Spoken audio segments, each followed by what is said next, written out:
Jio politics വളരെ വേഗത്തിലാണ് മാറുന്നത്. ഇന്ത്യ പാകിസ്ഥാൻ ബന്ധത്തിലെ പുതിയ ടെൻഷൻ മുതൽ ബംഗ്ലാദേശിലെ നിർണായകമായ രാഷ്ട്രീയ നീക്കങ്ങൾ വരെ. ഇറാനെതിരെ അമേരിക്കയുടെ പുതിയ ഇക്കണോമിക് പ്രഷർ വരുന്നുണ്ട്. യുക്രൈൻ റഷ്യ യുദ്ധത്തിലെ പുതിയ കാഷ്വാലിറ്റീസ്, ഇറാൻ ബന്ധത്തിലെ വിള്ളലുണ്ട്, പാകിസ്ഥാനിലെ ചൈന തുർക്കി മിലിറ്ററി ആക്ടിവിറ്റി, അതിനൊപ്പം POKയിൽ ഇസ്ലാമാബാദിനെതിരെ ഉയരുന്ന ജനരോഷം. ഓരോന്നും പരിശോധിക്കാം. വെൽക്കം ടു ലോക.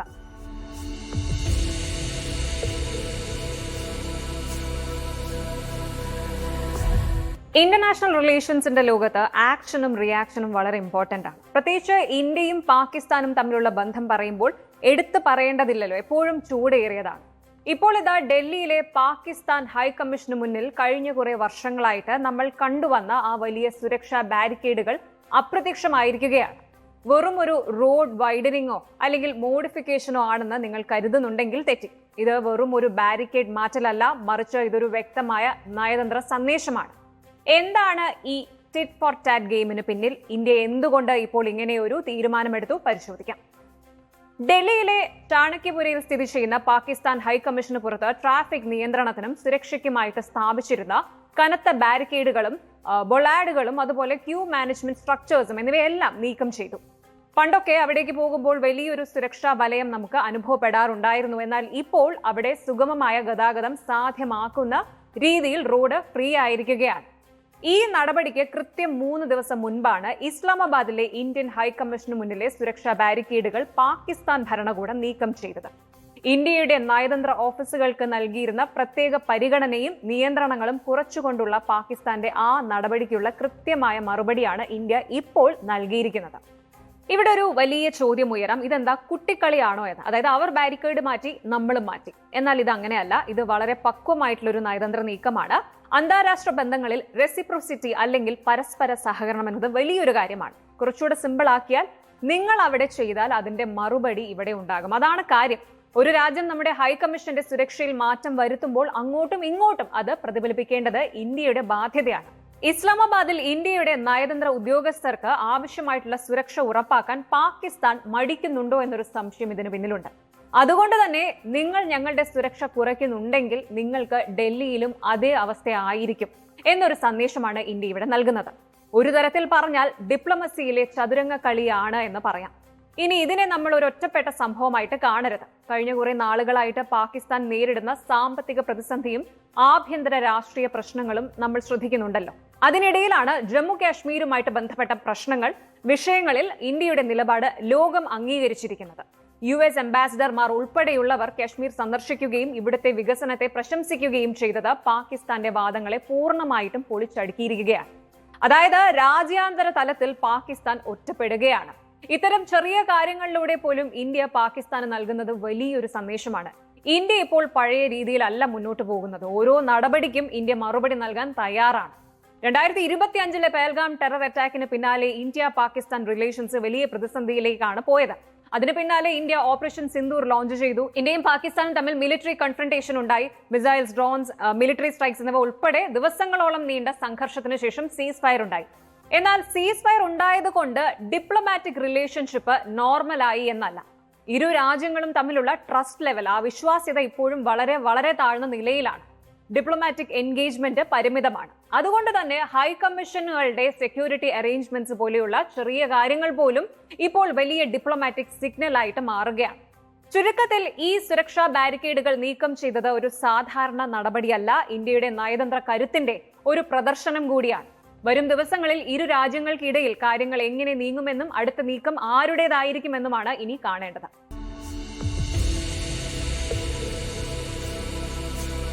അയൽരാജ്യമായ ബംഗ്ലാദേശിൽ ഇന്ന് നിർണായകമായ ഒരു ദിവസമാണ്. കഴിഞ്ഞ 35 വർഷത്തിനിടയിൽ ആദ്യമായിട്ട് ഒരു മത്സര സ്വഭാവമുള്ള പ്രസിഡൻഷ്യൽ തിരഞ്ഞെടുപ്പിന് സാക്ഷ്യം വഹിക്കുകയാണ് ധാക്ക. വെറും ഒരു തിരഞ്ഞെടുപ്പല്ല ഇത്. ബംഗ്ലാദേശിന്റെ രാഷ്ട്രീയ ഭൂപടത്തിൽ തന്നെ വലിയ മാറ്റങ്ങൾ കൊണ്ടുവരാൻ പോകുന്ന ഒന്നാണ്. ആരാണ് ഈ മത്സരത്തിൽ ഉള്ളത്? എന്തിനാണ് ഇത്ര പെട്ടെന്ന് ഒരു തെരഞ്ഞെടുപ്പ് വന്നത്? പരിശോധിക്കാം. ഈ തെരഞ്ഞെടുപ്പിലേക്ക് നമ്മളെ എത്തിച്ച സാഹചര്യം വളരെ പ്രധാനമാണ്. ബംഗ്ലാദേശിന്റെ മുൻ പ്രധാനമന്ത്രി ഷെയ്ഖ് ഹസീനയുടെ വിശ്വസ്തനായിരുന്ന പ്രസിഡന്റ് മുഹമ്മദ് ഷഹാബുദ്ദീൻ ആരോഗ്യപരമായ കാരണങ്ങളാൽ കഴിഞ്ഞ മാസം തന്റെ സ്ഥാനം രാജിവെച്ചിരുന്നു. ഭരണഘടന അനുസരിച്ച് സ്ഥാനം ഒഴിവായി 90 ദിവസത്തിനുള്ളിൽ പുതിയൊരു പ്രസിഡന്റിനെ തിരഞ്ഞെടുക്കണം. അതുകൊണ്ടാണ് ഇപ്പോൾ ഈ ഒരു അടിയന്തര തിരഞ്ഞെടുപ്പ്, ഈ ഒരു ഇലക്ഷൻ നടക്കുന്നത്. ധാക്കയിലെ ജാതീയ സൻസദ് ഭവൻ, അതായത് ബംഗ്ലാദേശ് പാർലമെന്റ് ബിൽഡിംഗിലാണ് പ്രസിഡൻഷ്യൽ വോട്ടിംഗ് നടക്കുന്നത്. വോട്ടിംഗ് സമയം ഉച്ചയ്ക്ക് 2 മണി മുതൽ വൈകിട്ട് 5 മണി വരെയാണ്. ഇവിടെ വോട്ട് ചെയ്യുന്നത് 349 MP-മാരാണ്. 350 അംഗ പാർലമെന്റിൽ ഒരു സീറ്റ് നിലവിൽ വേക്കന്റ് ആയതുകൊണ്ടാണ് ഇങ്ങനൊരു ഇലക്ട്രൽ കോളേജ് 349 ആയിട്ട് മാറിയത്. ഇലക്ഷൻ കമ്മീഷനാണ് പ്രോസസ് നിയന്ത്രിക്കുന്നത്. Chief election commissioner AMM Nasiruddin ആണ് പ്രസിഡൻഷ്യൽ ഇലക്ഷന്റെ റിട്ടേണിംഗ് ഓഫീസർ കൂടിയായിട്ട് പ്രവർത്തിക്കുന്നത്. ഇപ്പോൾ നടക്കുന്നത് ഒരു ഡയറക്റ്റ് ഫൈറ്റ് ആണ്. അതായത് ഭരണകക്ഷിയായ ബംഗ്ലാദേശ് നാഷണലിസ്റ്റ് പാർട്ടി BNPയുടെ നേതാവായ മിർസ ഫഖ്റുൽ ഇസ്ലാം ആലംഗീറാണ് ഒരു ഭാഗത്ത്, മറുവശത്ത് പ്രതിപക്ഷ പാർട്ടികളുടെ 11 പാർട്ടി സഖ്യത്തിന്റെ സ്ഥാനാർത്ഥിയായ റിട്ടയർഡ് കേണൽ ഒലി അഹമ്മദും മത്സരിക്കുന്നു. ഭരണകക്ഷിയായ BNPക്ക് പാർലമെന്റിൽ 3-2 ഭൂരിപക്ഷം ഉള്ളതുകൊണ്ട് ആലംഗീർ തന്നെയാണ് വലിയ ഒരു ഫേവറേറ്റ് എന്ന് പറയാം. സാധാരണഗതിയിൽ ബംഗ്ലാദേശിലെ പ്രസിഡന്റ് പദവി കേവലം ഒരു സെറിമോണിയൽ, അതായത് ചടങ്ങുകൾക്ക് മാത്രമുള്ള സ്ഥാനം മാത്രമാണ്. എന്നാൽ ഈ തെരഞ്ഞെടുപ്പിന് ഒരു പ്രത്യേകതയുണ്ട്. രാജ്യത്ത് നിലവിൽ വന്നിരിക്കുന്ന കെയർ ടേക്കർ ഗവൺമെന്റ് സംവിധാനത്തിൽ പ്രസിഡന്റിന്റെ പവർ വളരെ വളരെ വലുതാണ്. പ്രധാനമന്ത്രിയെയും ചീഫ് ജസ്റ്റിസിനെയും നിയമിക്കുന്നത് ഉൾപ്പെടെയുള്ള സുപ്രധാന അധികാരങ്ങൾ പ്രസിഡന്റിനുണ്ട്. ഇതുകൂടാതെ രാജ്യത്തിന്റെ സായുധ സേനയുടെ സുപ്രീം കമാൻഡർ കൂടിയാണ് അദ്ദേഹം. അതുകൊണ്ട് തന്നെ ഈ പദവി ആരാണ് കൈയാളുന്നത് എന്നത് ബംഗ്ലാദേശിന്റെ ഭാവി തീരുമാനിക്കുന്നതിൽ വലിയ പങ്കുവഹിക്കും. ഇക്കണോമിസ്റ്റായ മിർസ ഫഖ്റുൽ ഇസ്ലാം ആലംഗീർ BNPയുടെ കരുത്തനായ നേതാവാണ്. ഖാലിദ സിയയുടെ വിശ്വസ്തൻ കൂടിയായ അദ്ദേഹത്തെ പ്രസിഡന്റ് ആക്കുന്നതിലൂടെ ഭരണഘടനയിൽ മാറ്റങ്ങൾ വരുത്തി പ്രസിഡന്റിന് കൂടുതൽ അധികാരം നൽകാൻ BNP ലക്ഷ്യമിടുന്നുണ്ട് എന്നാണ് രാഷ്ട്രീയ നിരീക്ഷകർ കരുതുന്നത്. ഇത് ബംഗ്ലാദേശ് രാഷ്ട്രീയത്തിൽ വലിയൊരു പവർ ഷിഫ്റ്റ് തന്നെ ആയിരിക്കും. ഇനിയുള്ള ചോദ്യം ഇന്ത്യക്ക് ഇതെന്താണ്, ഈ ഇലക്ഷൻ എന്താണ് എന്നുള്ളതാണ്. ബംഗ്ലാദേശ് ഇന്ത്യയുടെ ഇമ്മീഡിയറ്റ് നെയ്ബർഹുഡിലുള്ള ഒരു രാജ്യമാണ്. ബോർഡർ സെക്യൂരിറ്റി മുതൽ ട്രേഡ് വരെ, നോർത്ത് ഈസ്റ്റ് കണക്ടിവിറ്റി മുതൽ റിവർ വാട്ടർ ഇഷ്യൂസ് ഉണ്ട്, മൈഗ്രേഷൻ മുതൽ റീജിയണൽ സെക്യൂരിറ്റി വരെ ഇന്ത്യ ബംഗ്ലാദേശ് റിലേഷൻഷിപ്പിനെ ബാധിക്കുന്ന നിരവധി വിഷയങ്ങളുണ്ട്. അതുകൊണ്ട് ധാക്കയിലെ പവർ സ്ട്രക്ചറിൽ ഉണ്ടാകുന്ന ഓരോ മേജർ ചേഞ്ചും ന്യൂഡൽഹി ശ്രദ്ധിക്കുന്നതാണ്. ഹസീന യുഗം കഴിഞ്ഞു. യൂനസിന്റെ ഇന്ററിം ഫേസ്, ഇടക്കാല ഗവൺമെന്റിന്റെ ആ ഒരു ഫേസ് കഴിഞ്ഞു. BNP വീണ്ടും അധികാരത്തിലെത്തി. ഇപ്പോൾ പുതിയ പ്രസിഡന്റ് കൂടി വരുന്നു. അതുകൊണ്ട് ഇന്നത്തെ ഈ ഇലക്ഷനിലെ ശരിക്കുമുള്ള ചോദ്യം ഒന്നാണ്, ആരാണ് ബംഗ്ലാദേശിന്റെ പ്രസിഡന്റ് എന്നതിലുപരി പുതിയ ബംഗ്ലാദേശ് എങ്ങോട്ടാണ് പോകുന്നത് എന്നതാണ്. അതിനുള്ള ഉത്തരം ഇന്നത്തെ വോട്ടിലും അതിനുശേഷമുള്ള ധാക്കയുടെ പൊളിറ്റിക്കൽ മൂവ്സിലും കാണാം. 35 വർഷത്തിന് ശേഷം ബാലറ്റ് പെട്ടി വീണ്ടും തുറക്കുന്നു. ഈ തെരഞ്ഞെടുപ്പ് ജനാധിപത്യത്തിന്റെ പുതിയൊരു പരീക്ഷണമാണ്. ബംഗ്ലാദേശിന്റെ ഒരു പുതിയ രാഷ്ട്രീയ അധ്യായം ഔദ്യോഗികമായി തുടങ്ങുകയാണ്. തെരഞ്ഞെടുപ്പ് ഫലവും ആര് പ്രസിഡന്റ് ആകുമെന്ന വിവരങ്ങളും നാളെ തന്നെ അറിയാൻ സാധിക്കും. ബാക്കി വഴിയെ അറിയാം. ഇന്റർനാഷണൽ പൊളിറ്റിക്സിൽ വീണ്ടും യുദ്ധമേഘങ്ങൾ കനക്കുകയാണ്. ലോകം ഉറ്റുനോക്കുന്ന ഏറ്റവും പുതിയ സംഭവ വികാസങ്ങളിൽ ഒന്നാണ് അമേരിക്കയും ഇറാനും തമ്മിലുള്ള പോരാട്ടം. അമേരിക്കൻ പ്രസിഡന്റ് ഡൊണാൾഡ് ട്രംപ് ഇറാനെതിരെ ചരിത്രത്തിലെ ഏറ്റവും ശക്തമായിട്ടുള്ള ഹാർഷായിട്ടുള്ള സാമ്പത്തിക യുദ്ധം പ്രഖ്യാപിച്ചിരിക്കുകയാണ്. വെറും ഒരു ഉപരോധത്തിനപ്പുറം ഇറാനുമായിട്ട് വ്യാപാരം നടത്തുന്ന രാജ്യങ്ങൾക്ക് പോലും വൻ തിരിച്ചടി നൽകുമെന്നാണ് ട്രംപ് മുന്നറിയിപ്പ് നൽകിയിരിക്കുന്നത്. ലോകത്തിന്റെ സാമ്പത്തിക രംഗത്തെയും എണ്ണ വിപണിയും ഒരുപോലെ പിടിച്ചു കുലുക്കുന്ന ഈ നീക്കത്തിന് പിന്നിൽ എന്താണ്, വിശദമായിട്ട് നോക്കാം. ഇറാനെതിരെ അമേരിക്ക ഇതുവരെ നടത്തിയ യുദ്ധം മിസൈൽസ് കൊണ്ടും ഫൈറ്റർ ജെറ്റ്സ് കൊണ്ടും നേവൽ ബ്ലോക്കേഡ് കൊണ്ടും ഒക്കെ ആയിരുന്നു. പക്ഷേ ഇപ്പോൾ ട്രംപ് പറയുന്നത് അതിലും ഡേഞ്ചറസ് ആയിട്ടുള്ള മറ്റൊരു യുദ്ധത്തെ കുറിച്ചാണ്. അത് തുടങ്ങുകയാണ്, ഇക്കണോമിക് വാർ. ഇതുവരെ ഒരു രാജ്യത്തിനെതിരെ എടുത്തതിൽ വെച്ച് ഏറ്റവും ശക്തമായ ഇക്കണോമിക് ഓപ്പറേഷൻ ആണ് എന്നാണ് ഡൊണാൾഡ് ട്രംപ് ഇതിനെ വിശേഷിപ്പിച്ചിരിക്കുന്നത്. അത് മാത്രമല്ല, ഇറാനുമായി ബിസിനസ് ചെയ്യുന്ന രാജ്യം പോലും ഇനി അമേരിക്കയുടെ ടാർഗറ്റ് ആകാമെന്നാണ് ട്രംപ് മുന്നറിയിപ്പ് നൽകുന്നത്. Oil smuggling, cash transfers, ship registries, financial institutions, എയർപോർട്ടുകൾ, ഗവൺമെന്റ് എന്റിറ്റീസ് ഇറാന്റെ ഇക്കണോമിയിലേക്ക് ഒരു ചെറിയ ലൈഫ് ലൈൻ പോലും കൊടുക്കുന്നവരെ പ്രഷർ ചെയ്യുമെന്നാണ് ട്രംപ് പറയുന്നത്. അതായത് ഇറാനെ മാത്രം സാങ്ഷൻ ചെയ്യില്ല, ഇറാനെ രക്ഷിക്കാൻ ശ്രമിക്കുന്നവരെയും പിടിക്കും. ഇതാണ് ട്രംപിന്റെ പുതിയ സ്ട്രാറ്റജി. ഏറ്റവും പുതിയ റിപ്പോർട്ടുകൾ അനുസരിച്ച് ഇറാനെതിരെ ഇതുവരെ കണ്ടിട്ടില്ലാത്ത വിധത്തിലുള്ള അതികഠിനമായ സാമ്പത്തിക ഉപരോധങ്ങളുമായി മുന്നോട്ടു പോകാൻ അമേരിക്ക തീരുമാനിച്ചിരിക്കുകയാണ്. ട്രംപ് തന്നെയാണ് തന്റെ ട്രൂത്ത് സോഷ്യൽ പ്ലാറ്റ്ഫോമിലൂടെ ഈ ഏറ്റവും ഭീകരമായ സാമ്പത്തിക നീക്കം, ക്രഷിംഗ് ഇക്കണോമിക് ഓപ്പറേഷൻ ഔദ്യോഗികമായിട്ട് പ്രഖ്യാപിച്ചത്. ഇറാനുമായി ബിസിനസ് ചെയ്യുന്ന ഏതൊരു രാജ്യവും ഭീമമായ വില നൽകേണ്ടി വരുമെന്നാണ് ട്രംപിന്റെ ഭീഷണി. വരാനിരിക്കുന്ന US ഇടക്കാല തിരഞ്ഞെടുപ്പുകളുടെ പശ്ചാത്തലത്തിൽ കൂടിയാണ് അമേരിക്കയുടെ ഈ ഒരു കടുത്ത നീക്കം. ഈ സംഘർഷത്തിന്റെ ഏറ്റവും പ്രധാനപ്പെട്ട കേന്ദ്രം എവിടെയാണ് എന്ന് ചോദിച്ചാൽ അത് സ്ട്രെയിറ്റ് ഓഫ് ഹോർമുസ് ആണ്. ലോകത്തിലെ മൊത്തം എണ്ണ വ്യാപാരത്തിന്റെ 1/5 കടന്നു പോകുന്ന ഈ നിർണായക പാത US-ഇസ്രായേൽ ആക്രമണങ്ങൾക്ക് മറുപടിയായി ഇറാൻ വലിയൊരു പരിധിവരെ തടസ്സപ്പെടുത്തിയിരിക്കുകയാണ്. അമേരിക്കൻ നാവികസേനയുടെ ഉപരോധവും ഇറാന്റെ മറുപടി നീക്കങ്ങളും കാരണം ഈ മേഖലയിൽ കപ്പൽ ഗതാഗതം സ്തംഭിച്ച അവസ്ഥയിലാണ്. ലോകത്തിലെ ഏറ്റവും വലിയ എണ്ണ പ്രതിസന്ധികളിൽ ഒന്നിനാണ് ഇപ്പോൾ വിപണി സാക്ഷ്യം വഹിക്കുന്നത്. ബ്രെഡ് ക്രൂഡ് ഓയിൽ വിലയിലുള്ള മാറ്റങ്ങളും ഗ്ലോബൽ മാർക്കറ്റിലെ ആശങ്കകളും ഇതിന്റെ ആഴം കൂട്ടുന്നു. ആദ്യം ഇറാനുമായി ഒരു ആണവ കരാറിലെത്താൻ ട്രംപ് ശ്രമിച്ചിരുന്നുവെങ്കിലും കാര്യങ്ങൾ ഉദ്ദേശിച്ച രീതിയിൽ മുന്നോട്ട് പോയില്ല. ഹോർമൂസ് കടലിടുക്ക് പൂർണ്ണമായി തുറന്നു കൊടുക്കുകയാണെങ്കിൽ ആണവ വിഷയത്തിൽ അല്പം അയവ് വരുത്താൻ തയ്യാറാണ് എന്ന നിലപാടിലായിരുന്നു ട്രംപ്. എന്നാൽ ഇറാൻ സ്വന്തം നിലപാടുകളിൽ ഉറച്ചു നിൽക്കുകയും അമേരിക്കയുമായിട്ടുള്ള നേരിട്ടുള്ള ചർച്ചകൾ തള്ളിക്കളയുകയും ചെയ്യും. ഇതിനിടയിലാണ് ഇറാൻ റവല്യൂഷണറി ഗാർഡ്സിന്റെ ഭാഗത്തു നിന്നും അമേരിക്കൻ സൈനിക താവളങ്ങളെ ലക്ഷ്യമിട്ടുള്ള കടുത്ത മുന്നറിയിപ്പുകളും പുറത്തുവരുന്നത്. ഒമാന്റെ മധ്യസ്ഥതയിലൂടെയുള്ള ചർച്ചകൾ നടക്കുന്നുണ്ടെങ്കിലും സ്ഥിതിഗതികൾ ഇനിയും ശാന്തമായിട്ടില്ല. ഈ ഒരു സംഘർഷം അമേരിക്കയും ഇറാഖിനെയും കുവൈറ്റിനെയും മാത്രമല്ല ബാധിക്കുന്നത്, മറിച്ച് ലോകമെമ്പാടുമുള്ള സാധാരണക്കാരെയാണ്. ഇന്ധന വിലക്കയറ്റവും പണപ്പെരുപ്പവും ആഗോള സാമ്പത്തിക മാന്ദ്യത്തിന്റെ ഭീതി പരത്തുന്നുണ്ട്. ട്രംപിന്റെ പുതിയ സാമ്പത്തിക ഉപരോധങ്ങൾ ഇറാനെ പൂർണ്ണമായി ഒറ്റപ്പെടുത്തുമോ അതോ സാഹചര്യം കൂടുതൽ കൈവിട്ടു പോകും? ലോകം ഇപ്പോൾ ചോദിക്കുന്ന ഒരേ ഒരു ചോദ്യം ഇതാണ്: അടുത്ത നീക്കം ആരുടെ ഭാഗത്ത് നിന്നായിരിക്കും? അപ്പോൾ കാര്യങ്ങൾ വളരെ ക്ലിയർ ആണ്. മിഡിൽ ഈസ്റ്റിലെ ഈ പുതിയ തീക്കളി എങ്ങോട്ട് ചെന്നെത്തുമെന്ന് നമുക്ക് കാത്തിരുന്ന് കാണാം. യുക്രൈൻ യുദ്ധഭൂമിയിൽ നിന്ന് വീണ്ടും ഞെട്ടിക്കുന്ന റിപ്പോർട്ടുകളാണ് പുറത്തു വരുന്നത്.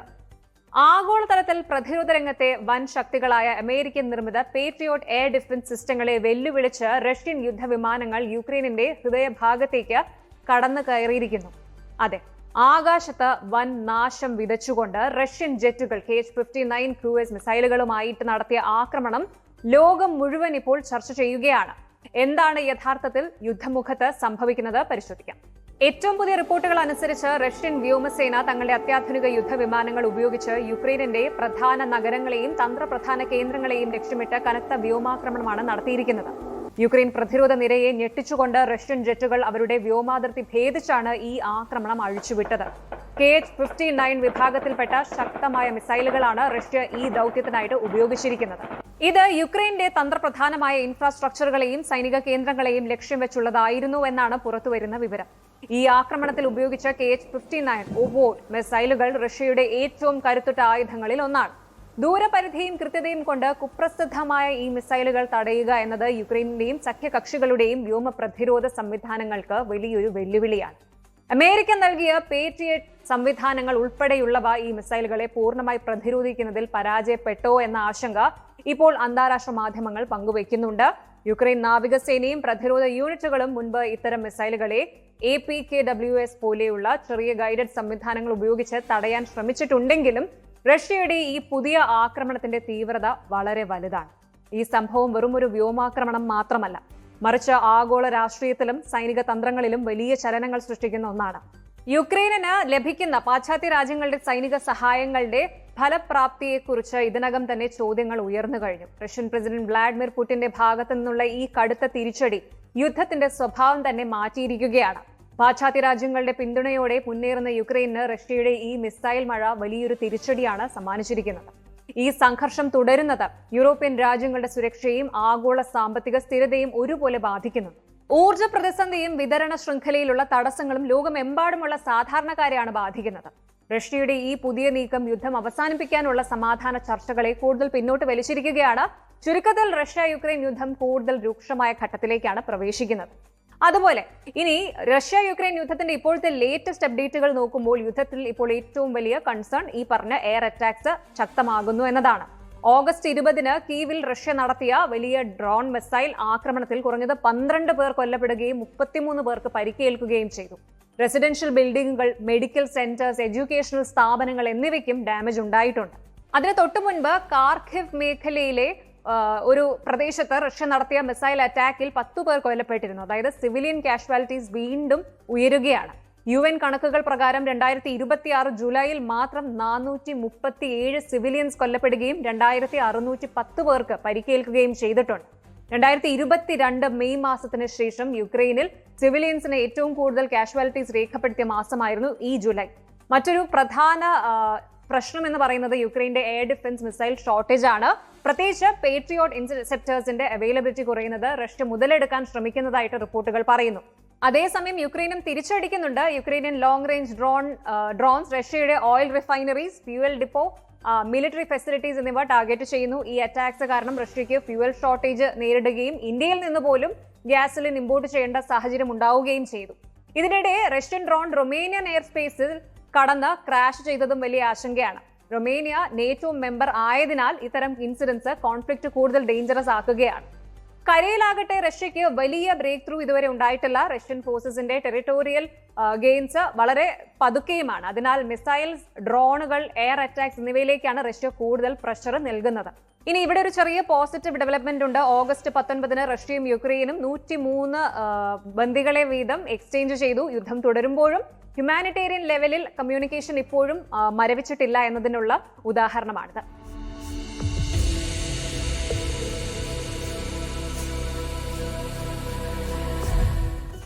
പാകിസ്ഥാനിലെ 2 പ്രധാന എയർബേസസ്, റാവൽപിണ്ടിയിലെ നൂർ ഖാൻ എയർബേസ്, കറാച്ചിയിലെ മസ്റൂർ എയർബേസ്. കഴിഞ്ഞ ദിവസങ്ങളിൽ ഇവിടെ നടന്നതായി റിപ്പോർട്ട് ചെയ്യുന്ന ഒരു അസ്വാഭാവിക മിലിറ്ററി എയർ മൂവ്മെന്റ് ആണ് ഇപ്പോൾ ശ്രദ്ധ നേടുന്നത്. 60 മണിക്കൂറോളം തുടർച്ചയായിട്ട് Chinese Turkish heavy military transport aircraft പാകിസ്ഥാനിലേക്ക് എത്തുകയും തിരികെ പറക്കുകയും ചെയ്തുവെന്നാണ് റിപ്പോർട്ട്. സാധാരണ ഒരു ഡിപ്ലോമാറ്റിക് വിസിറ്റ് അല്ല, റൊട്ടീൻ ട്രെയിനിങ് മിഷൻ ആണെന്നും തോന്നുന്നില്ല. അപ്പോൾ ചോദ്യം, പാകിസ്ഥാൻ എന്താണ് ഇത്ര പെട്ടെന്ന് വാങ്ങിക്കൂട്ടുന്നത്? ഡ്രോൺസ് ആണ്, എയർ ഡിഫൻസ് എക്യുപ്മെന്റ് ആണ്, എയ്റോസ്പേസ് ടെക്നോളജി ആണോ, അല്ലെങ്കിൽ അടുത്ത കോൺഫ്ലിക്റ്റിന് വേണ്ടിയുള്ള മിലിറ്ററി ലോജിസ്റ്റിക്സ് ആണ്? ഇതെല്ലാം ഇപ്പോഴും ഒഫീഷ്യലി കൺഫേംഡ് അല്ല, പക്ഷേ ടൈമിംഗ് വളരെ നിർണായകമാണ്. കാരണം August 7 Pakistan, Turkey, Saudi Arabia എന്നിവർ മെക്ക ജോയിന്റ് ഡിഫൻസ് എഗ്രിമെന്റ് ഒപ്പുവെച്ചു. അതിന് പിന്നാലെയാണ് പാകിസ്ഥാനിലേക്കുള്ള ചൈനീസ് ടർക്കിഷ് മിലിറ്ററി ആക്ടിവിറ്റി സംബന്ധിച്ച് ഈ റിപ്പോർട്ട്സ് വരുന്നത്. അതുകൊണ്ട് ഇത് വെറും ഒരു കാർഗോ മൂവ്മെന്റ് ആയിട്ട് കാണണോ, അതോ സൗത്ത് ഏഷ്യയിൽ ഒരു പുതിയ സ്ട്രാറ്റജിക് ഇക്വേഷൻ രൂപപ്പെടുകയാണോ? നോക്കാം. ഏഷ്യൻ രാഷ്ട്രീയത്തിൽ വീണ്ടും വലിയൊരു സൈനിക രഹസ്യം പുറത്തു വന്നിരിക്കുകയാണ്. ഇന്ത്യയുടെ പാകിസ്ഥാൻ അതിർത്തിയിൽ കഴിഞ്ഞ കുറച്ച് നാളുകളായിട്ട് എന്താണ് സംഭവിക്കുന്നത്? ചൈനയുടെയും തുർക്കിയുടെയും സഹായത്തോടെ പാകിസ്ഥാൻ നടത്തിയ 60 മണിക്കൂർ നീണ്ട അസാധാരണ മിലിറ്ററി സർജ് ഇന്ത്യയെ കടുത്ത ജാഗ്രതയിലാക്കിയിരിക്കുകയാണ്. വെറും ഒരു സാധാരണ സൈനിക നീക്കമല്ല ഇത്, മറിച്ച് ഇന്ത്യയുടെ സുരക്ഷാ ക്രമീകരണങ്ങളെ വെല്ലുവിളിക്കുന്ന വലിയൊരു ഗൂഢാലോചനയാണ് ഇതിന് പിന്നിലുള്ളത്. എന്താണ് ഈ ഒരു രഹസ്യ എയർലിഫ്റ്റിന്റെ കഥ എന്ന് നോക്കുമ്പോൾ, കഴിഞ്ഞ കുറച്ചു കാലങ്ങൾക്ക് മുൻപ്, അതായത് പെഹൽഗാം ഭീകരാക്രമണത്തിന് ശേഷമുള്ള സംഘർഷാവസ്ഥയിൽ പാകിസ്ഥാന്റെ ഭാഗത്ത് നിന്ന് വളരെ അസാധാരണമായ ചില നീക്കങ്ങൾ ഉണ്ടായിട്ടുണ്ട് എന്ന് ഇന്ത്യൻ പ്രതിരോധ വൃത്തങ്ങൾ സ്ഥിരീകരിക്കും. ഇതിലേറ്റവും ഞെട്ടിക്കുന്നതാണ് ചൈനയുടെയും തുർക്കിയുടെയും ഭാഗത്ത് നിന്നുള്ള രഹസ്യ ആയുധ കൈമാറ്റങ്ങൾ. കറാച്ചി അടക്കമുള്ള പാകിസ്ഥാന്റെ പ്രധാന വ്യോമസേനാ താവളങ്ങളിലേക്ക് തുർക്കിയുടെ സൈനിക വിമാനങ്ങൾ തുടർച്ചയായി എത്തിയതും ആയുധങ്ങളും ഡ്രോണുകളും ഇറക്കുമതി ചെയ്തതും പ്രതിരോധ ലോകത്ത് വലിയ ചർച്ചയായിരുന്നു. ഈ 60 മണിക്കൂർ നീണ്ട രഹസ്യ എയർലിഫ്റ്റ് പാകിസ്ഥാന്റെ സൈനിക ശേഷിയെ പെട്ടെന്ന് ഉയർത്താൻ ലക്ഷ്യമിട്ടിട്ടുള്ളതായിരുന്നു. ഇവിടെ നമ്മൾ മനസ്സിലാക്കേണ്ട ഏറ്റവും വലിയ സത്യം, ഇന്ത്യ ഒരേ സമയം 3 ശത്രുക്കളെയാണ് ഒരേ അതിർത്തിയിൽ നേരിടുന്നത് എന്നാണ്. പാകിസ്ഥാൻ മുന്നിൽ നിന്ന് നയിക്കുമ്പോൾ പിന്നിൽ നിന്ന് എല്ലാ തരം തന്ത്രപരമായ പിന്തുണയും നൽകുന്നത് ചൈനയും തുർക്കിയുമാണ്. ഓപ്പറേഷൻ സിന്ദൂർ സമയത്ത് ചൈനീസ് സാറ്റലൈറ്റുകൾ വഴി പാകിസ്ഥാന് തത്സമയ റിയൽ ടൈം ഇന്റലിജൻസ് വിവരങ്ങളും സാറ്റലൈറ്റ് ചിത്രങ്ങളും ലഭിച്ചിരുന്നുവെന്ന് ഇന്ത്യൻ സൈനിക വൃത്തങ്ങൾ വെളിപ്പെടുത്തിയിട്ടുണ്ട്. Director general of military operations DGMO തലത്തിലുള്ള ചർച്ചകളിൽ പോലും ഇന്ത്യൻ സൈന്യത്തിന്റെ നീക്കങ്ങളെക്കുറിച്ച് പാകിസ്ഥാൻ കൃത്യമായി പരാമർശിച്ചത് ഈ ചൈനീസ് സഹായം മൂലമാണ്. ഇത് കൂടാതെ തുർക്കിയുടെ ആധുനിക കാമിക്കാസെ ഡ്രോണുകളും പരിശീലനം ലഭിച്ച സാങ്കേതിക വിദഗ്ധരും പാകിസ്ഥാന് വലിയ തോതിൽ പിന്തുണയേകി. എന്നാൽ പാകിസ്ഥാന്റെയും ഈ സഖ്യകക്ഷികളുടെയും കണക്കുകൂട്ടലുകൾ തെറ്റിച്ചുകൊണ്ട് ഇന്ത്യ തങ്ങളുടെ പ്രതിരോധ സംവിധാനങ്ങൾ പൂർണ്ണ സജ്ജമാക്കിയിരിക്കുകയാണ്. ഇന്ത്യയുടെ അത്യാധുനിക വ്യോമ പ്രതിരോധ ഗ്രിഡുകൾ പാകിസ്ഥാൻ തൊടുത്തുവിട്ട 100 കണക്കിന് ഡ്രോണുകളെയും മിസൈലുകളെയും ആകാശത്ത് വെച്ച് തന്നെ തകർത്ത് തരിപ്പണമാക്കി. S-400 മിസൈൽ സംവിധാനങ്ങളും തദ്ദേശീയമായി വികസിപ്പിച്ച പ്രതിരോധ മാർഗങ്ങളും ഇന്ത്യയുടെ സുരക്ഷ കൂടുതൽ ശക്തമാക്കിയിട്ടുണ്ട്. ആകാശ നിരീക്ഷണത്തിനായിട്ട് പുതിയ മീഡിയം ഓൾട്ടിറ്റ്യൂഡ് ഹൈ ലിഫ്റ്റ് എയർഷിപ്സ് അടക്കമുള്ള അത്യാധുനിക സാങ്കേതിക വിദ്യകൾ നടപ്പിലാക്കാനുള്ള തയ്യാറെടുപ്പിലാണ് ഇന്ത്യൻ വ്യോമസേന. ഈ പുതിയ സംഭവ വികാസങ്ങൾ തെളിയിക്കുന്നത് ദക്ഷിണേഷ്യയിൽ ഒരു പുതിയ സൈനിക സഖ്യം രൂപപ്പെടുന്നുണ്ട് എന്ന് തന്നെയാണ്. ചൈനയുടെ ആയുധങ്ങളും തുർക്കിയുടെ ഡ്രോൺ സാങ്കേതിക വിദ്യയും ഉപയോഗിച്ച് പാകിസ്ഥാൻ നടത്തുന്ന ഇത്തരം നീക്കങ്ങൾ അന്താരാഷ്ട്ര തലത്തിൽ വലിയ ആശങ്കയാണ് ഉണ്ടാക്കുന്നത്. എന്നാൽ ഇന്ത്യയുടെ ഭാഗത്തു നിന്നുള്ള ശക്തവും തന്ത്രപരവുമായ തിരിച്ചടികൾ ഈ നീക്കങ്ങളെ കൃത്യമായി പ്രതിരോധിക്കാൻ പോകുന്നതാണ്. ചുരുക്കത്തിൽ അതിർത്തിയിലെ ഈ പുതിയ കൂട്ടുകെട്ടുകളെയും വെല്ലുവിളികളെയും ഇന്ത്യ അതീവ ജാഗ്രതയോടെ ഗൗരവത്തോടെയാണ് കാണുന്നത്. ഭാവിയിലെ ഏത് സാഹചര്യം നേരിടാനും നമ്മുടെ സേന പൂർണ്ണ സജ്ജമാണ്.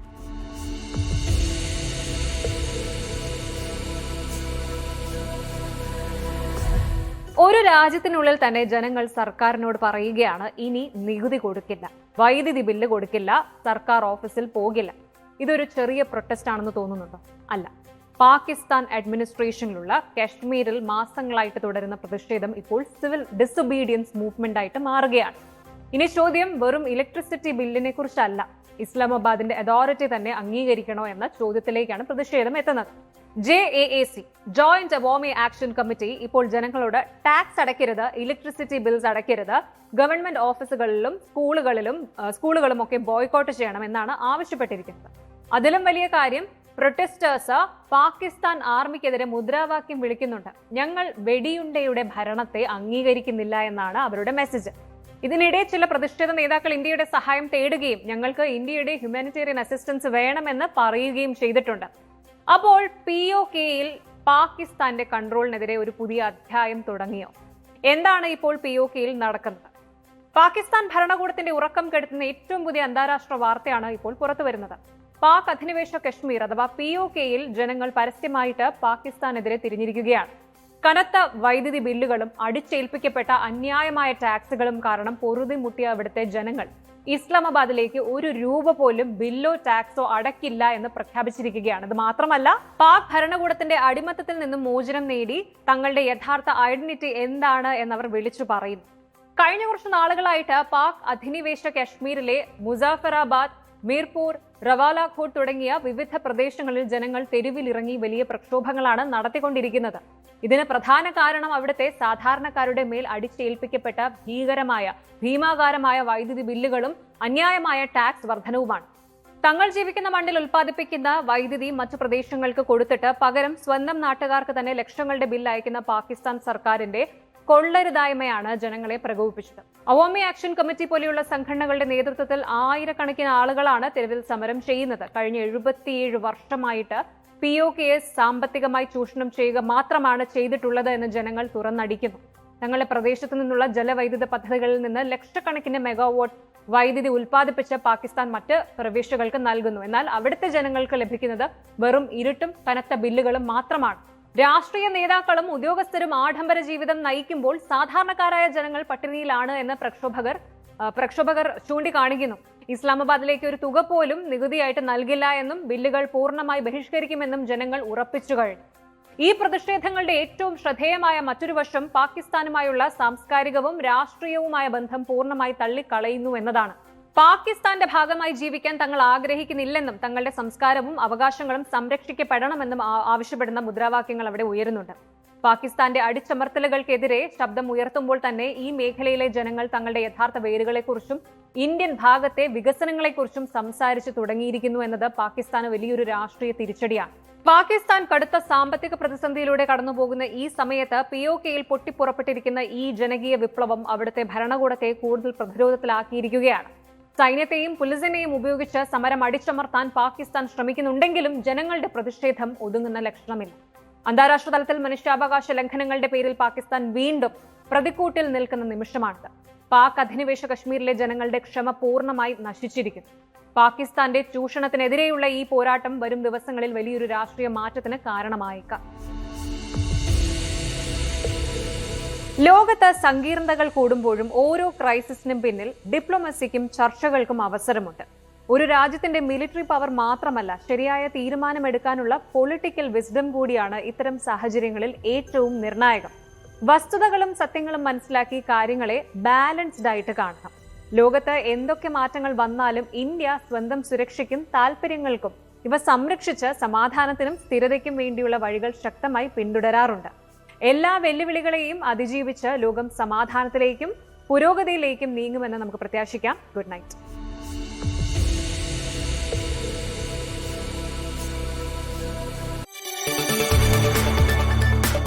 കൂടുതൽ വാർത്തകൾക്ക് News 18 Keralam YouTube channel subscribe ചെയ്യുക.